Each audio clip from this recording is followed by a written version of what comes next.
If you were born to be the main character, could you hold the line for your whole family? You break the shell at dusk.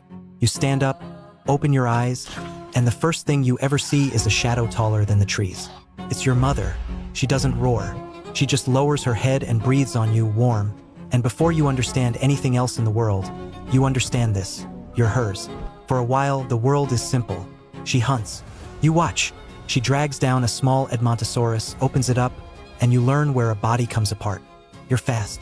Your legs are long and thin for your size, built for speed, and you chase everything that moves, insects, lizards, the shadows of birds overhead. You think this is what strength feels like. Then one morning, near the edge of her territory, the forest goes wrong. 3 Albertosaurus are waiting. Not 1, 3. Lighter than your mother, quicker to turn. And they didn't come for a fair fight. They came for the land.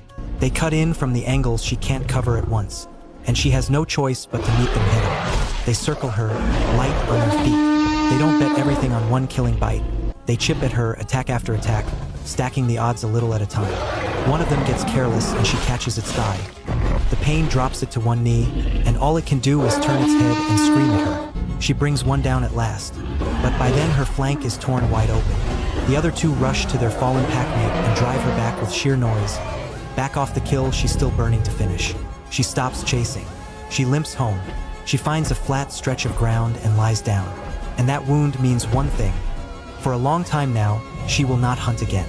So the rule of your life changes. If she can't hunt, you hunt. If you miss, she starves.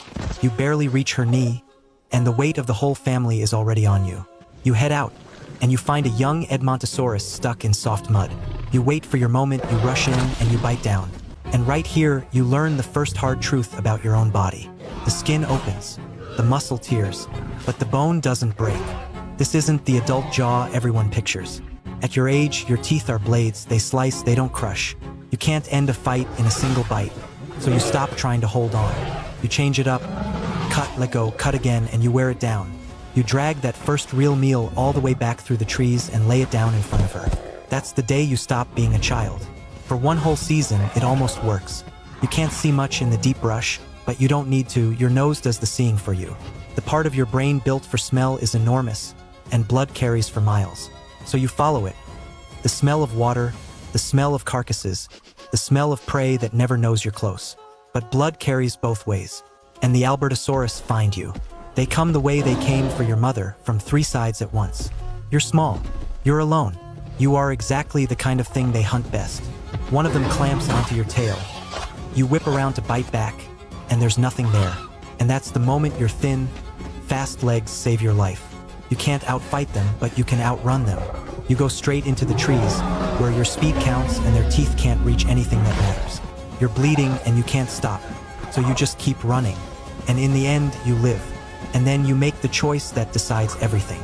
You run the wrong way, away from your mother, away from home, across the empty land the Albertosaurus own, all the way to the far bank of the river. You don't choose exile so much as exile chooses you, because that riverbank is the one place they won't follow.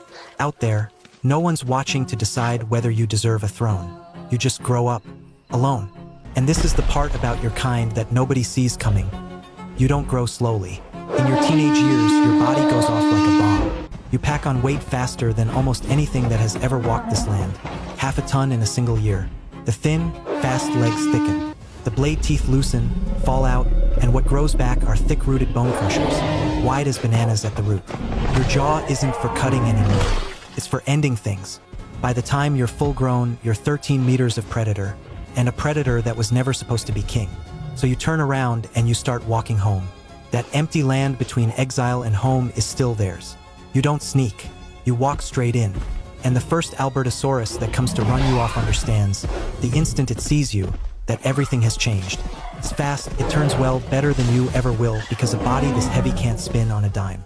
So you don't chase it in the open. You use the ground you were hatched on. You push it, step by step, toward the narrow cut by the river, the one place its speed has nowhere left to go.